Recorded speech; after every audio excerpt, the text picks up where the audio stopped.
دنیا میں ایک ایسی قوم بھی گزری ہے جس پر اللہ پاک نے اپنا عبرتناک عذاب نازل کیا۔ کس گناہ کی وجہ سے ان پر یہ عذاب الہی آیا، اور وہ قوم عذاب کے بعد کتنی دیر تک زندہ رہی، اور یہ عذاب اللہ پاک کے کس نبی کی امت پر نازل ہوا۔ اس ویڈیو میں ان تمام تر سوالوں کے جواب آپ کو ضرور مل جائیں گے۔ انسانوں کا بندروں کی شکل میں تبدیل ہو جانا یہ حضرت داؤد علیہ السلام کے دور میں ہوا تھا۔ اس واقعے کی حقیقت کچھ یوں ہے کہ حضرت داؤد علیہ السلام اور ان کی قوم سمندر کے کنارے علا نامی بستی میں رہتے تھے۔ اس بستی کے لوگوں کی کل تعداد 70,000 کے قریب تھی، اور اللہ پاک نے انہیں ہر قسم کی نعمتوں سے نوازا تھا، یعنی کہ سرسبز و شاداب باغ اور ہرے بھرے کھیت کھلیان تھے، اور بستی کی ہر طرف ہریالی ہی ہریالی تھی، کیونکہ یہ قوم سمندر کے کنارے رہتی تھی اور مچھلی کا کاروبار کر کے ہی اپنا گزر بسر کرتے تھے۔ جب یہ قوم اللہ پاک کی ہر طرح کی نعمتوں سے خوش ہو گئی تو اللہ پاک کی ہی نافرمانی پر اتر آئی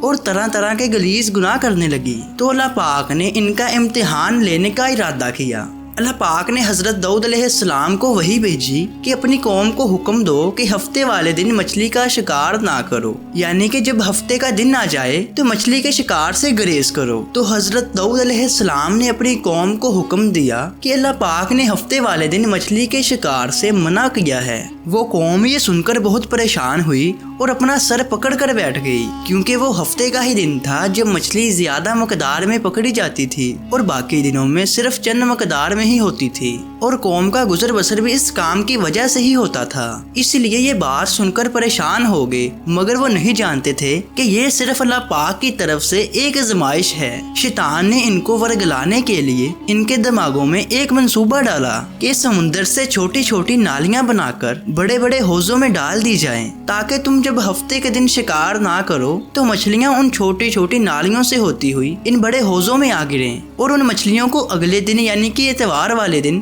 اس حوضوں سے اٹھا لو، اور یوں اس طریقے سے اللہ پاک کے حکم کی نافرمانی بھی نہیں ہوگی اور تم شکار سے بھی مرحوم نہیں رہو گے۔ اس قوم کے کچھ لوگوں کو شیطان کا منصوبہ بہت پسند آیا اور وہ ایسا ہی کرنے لگے، جس کے بعد مچھلیاں وافر مقدار میں ملنے لگی تھی۔ لیکن یہ لوگ بالکل بھی سوچ نہ سکے کہ جب مچھلیاں نالوں سے ہو کر حوضوں میں ہی گر گئی تو شکار اور اس میں بھلا کیا فرق رہ گیا۔ اس بدبختی اور نافرمانی والے کام کے بعد بستی میں یہودیوں کے 3 گروہ بن چکے تھے۔ پہلا گروہ وہ جو اس نافرمانی والے کام کو سخت برا سمجھتا تھا اور لوگوں کو بھی اس کام سے منع کرتا تھا، جبکہ دوسرا گروہ وہ تھا جو اس کام کو خود بھی نہیں کرتا تھا اور دوسرے کسی لوگوں کے کام میں ٹانگ بھی نہیں اڑاتا تھا، اور تیسرا گروہ وہ تھا جو اللہ پاک کے حکم کی نافرمانی کر رہا تھا، جن کی تعداد تقریباً 12,000 تھی۔ وہ لوگ بنا کسی ڈر کے کھلم کھلا یہ کام کر رہے تھے۔ حضرت داؤد علیہ السلام کی قوم کے 12,000 لوگ ایسے تھے جو اس نافرمانی پر عمل کر رہے تھے۔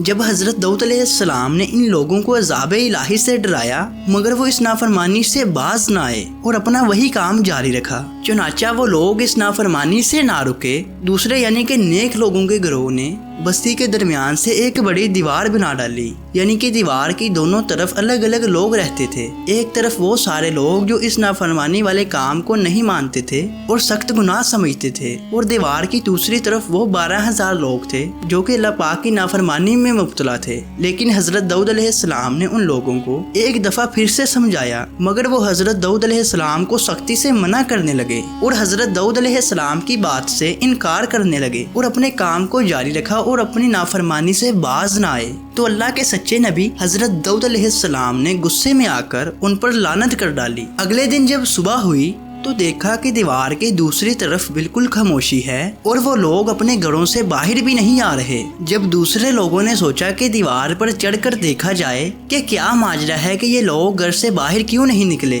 کہ وہ کیا دیکھتے ہیں کہ وہ 12,000 کے 12,000 لوگ بندروں کی شکلوں میں تبدیل ہو چکے ہیں۔ اللہ پاک نے اپنی اس نافرمانی کی وجہ سے اپنا یہ عبرتناک عذاب نازل فرمایا۔ جب اللہ پاک کے حکم کی پیروی کرنے والے لوگوں نے ان بندروں کو دیکھا تو انہوں نے اپنے اپنے رشتہ داروں کو ان بندروں کے کپڑوں سے پہچانا، اور جب وہ نیک لوگ ان بندروں کے پاس جاتے تو وہ بندر ان کے پاس کھڑے ہو کر روتے اور اپنی غلطی کا پچھتاوا کرتے۔ یہ لوگ بندر بن جانے کے بعد 3 دن تک زندہ رہے،